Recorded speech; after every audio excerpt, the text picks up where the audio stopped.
হরে কৃষ্ণ।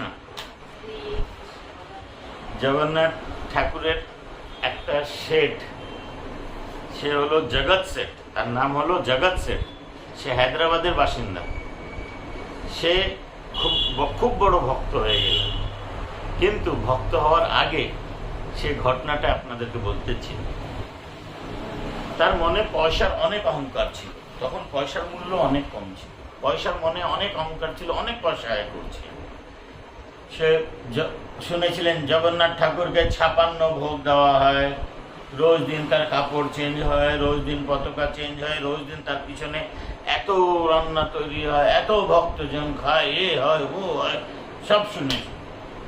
হ্যাঁ, আমার থেকে বেশি, মানে আমি 1 লাখ টাকা দিলাম, একদিনের ভোগ লাগাও। কি বললো সে মন্দিরে এসে? আমার কাছে যত পয়সা তার থেকে বেশি খরচা মোটেও সম্ভব না। আমি 1 লাখ টাকা দিলাম। তখনকার দিনের আপনারা মেনে চলেন 100 টাকার মূল্য 1 লাখ। এখন যে 1 লাখ টাকা, তখনকার দিনে 100 টাকা। ঠাকুরকে যা ভোগ লাগানো লাগাও, 1 লাখ টাকা দিলাম। তো এখানে পান্ডারা ছিল, বলো ঠিক আছে 1 লাখ টাকা রসিদ কেটে দিচ্ছি, 15 দিন, 1 মাস, 2 মাস যাবে হোক না কেন, আপনার খরচা হলে হলো তো শেঠজি। না, একদিনে 1 লাখ টাকার ভোগ লাগাচ্ছে। বলে এই কিরকম সম্ভব? না, আমি আছি, আমি বসে আছি, আমার সামনে ঠাকুর কত খায়, কত কি ভোগ খেতে পারে আমি দেখতে চাই। 1 লাখ টাকার ভোগ লাগাও। ঠিক আছে, আজকের দিনটা ছেড়ে দাও, কালকে তোমাকে আমি বলবো। আজকে তুমি আছো তো? বলে হ্যাঁ আছি। কালকে তোমার পয়সার ব্যাপারে কথা হবে। তো রাত হয়েছে, তো মেন পূজারী যে ছিল সে ঠাকুরের কাছেই শুয়ে গেল রাত্রে, ঠাকুরের সাথে কথা বলবে বলে।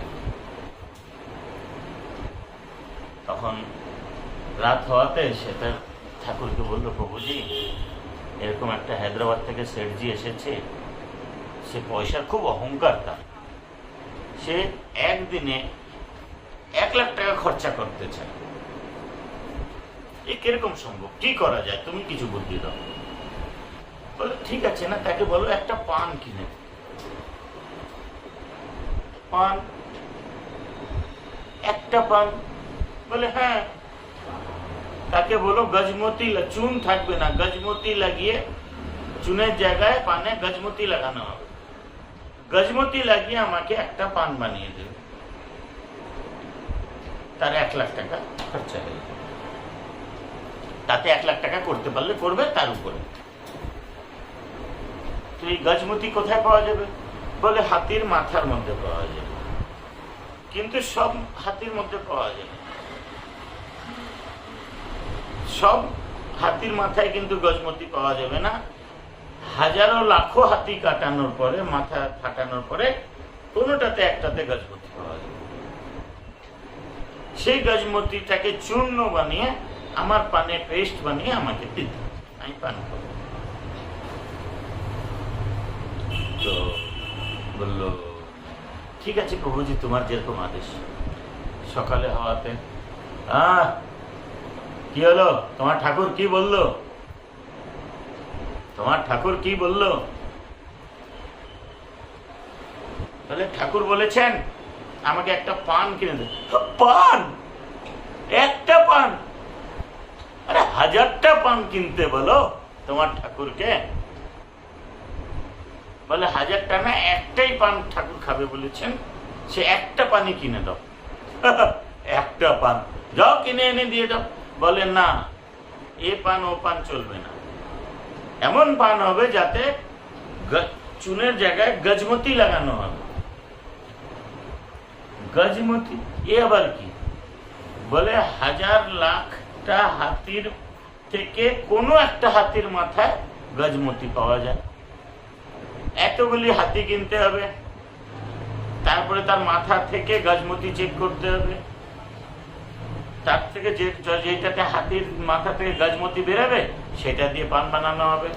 আর এখন একটা হাতির দাম হলো 1000 টাকা। তো তুমি গাজমতি আনিয়ে দাও, বা তুমি যদি দাও তো 1 লাখ টাকায় তো হবে না, 1 কোটি 2 কোটি টাকার দরকার হবে। হাতি কিনতে হবে আমাদেরকে, কিনে কাটাতে হবে, কাটিয়ে মাথা ফাটিয়ে গাজমতি বের করো। বলে ঠাকুর আমাকে মাফ করো, আমাকে মাফ করো, আমার পয়সার খুব অহংকার হয়ে গেছিল, আমাকে মাফ করো, আমি ঠাকুরের দর্শন করতে চাই। তারপরে সে ঠাকুরের দর্শন করলো, দর্শন করে ঠাকুরের সামনে নিজে মাপ ছিল যে আমার খুব বড় অহংকার হয়ে গেছিল, ঠাকুর আমাকে মাফ করে দাও। তো এই বলা হয় যে কোনো সময় নিজের পয়সা অহংকার করা চাই না, আর এই পয়সা আমার না, সব ঠাকুরের দেওয়া, সব ঠাকুরের দেওয়া। এরকমভাবেই নাগার শেঠের, জগৎ শেঠের, হায়দ্রাবাদের জগৎ শেঠের মন শান্তি হলো এবং ঠাকুরের প্রতি তার নিষ্ঠা